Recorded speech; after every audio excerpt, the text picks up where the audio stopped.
Welcome back to After the Weekend. It's 1991, and the console wars are in full effect. Nintendo just dropped the Super Nintendo Entertainment System, and Sega's Genesis is bringing the fast processing. The video game rental scene is straight up fire, with everyone rushing to grab the hottest titles for the weekend. Whether you were rocking Mode 7 graphics or rolling with Sonic speed, this was peak gaming.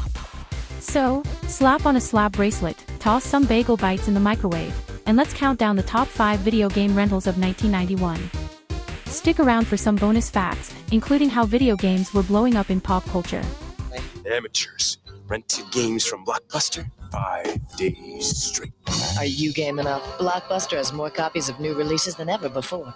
Starting at number 5, we have Rare's Battletoads, and it was an instant hit, known for its intense difficulty, awesome co-op gameplay, and over-the-top action. Whether you were riding hoverbikes or smashing enemies with giant fists, this game was a rental favorite, until you got stuck on that infamous level.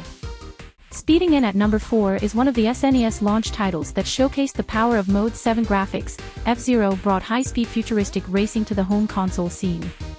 With breakneck speed and tight controls, this was a must-rent for adrenaline junkies.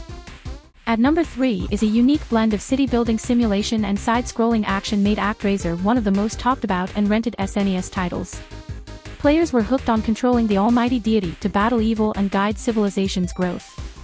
Speeding in at number 2 is Sega's Blue Blur made his US debut in 1991 and instantly became the face of the Genesis. With high-speed gameplay, colorful levels, and a killer soundtrack, Sonic the Hedgehog wasn't just a great rental, it was Sega's answer to Mario. It is me at number 1. The SNES's killer launch title and one of the greatest platformers of all time. Super Mario World introduced players to Dinosaur Land, Yoshi, and a whole new level of platforming perfection. If you had an SNES, you owned it. If you didn't, you rented it every weekend. Bonus fact time.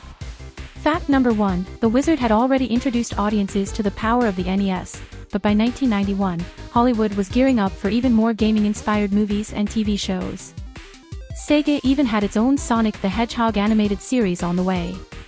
Fact number 2, video rental stores were expanding their gaming sections as demand for SNES and Genesis games skyrocketed. Some stores even started dedicated game rental clubs, offering perks for frequent renters. If you weren't fast enough, that fresh copy of Super Mario World was already gone by Friday night. What a year for gaming! Whether you were speeding through Sonic, saving the princess in Mario, or battling it out in Battletoads, 1991 was a legendary year for rentals. Which of these games did you rent back in the day? Drop a comment and let's talk nostalgia. And don't forget to hit that like button and subscribe for more retro gaming content. Next up, we're diving into 1992.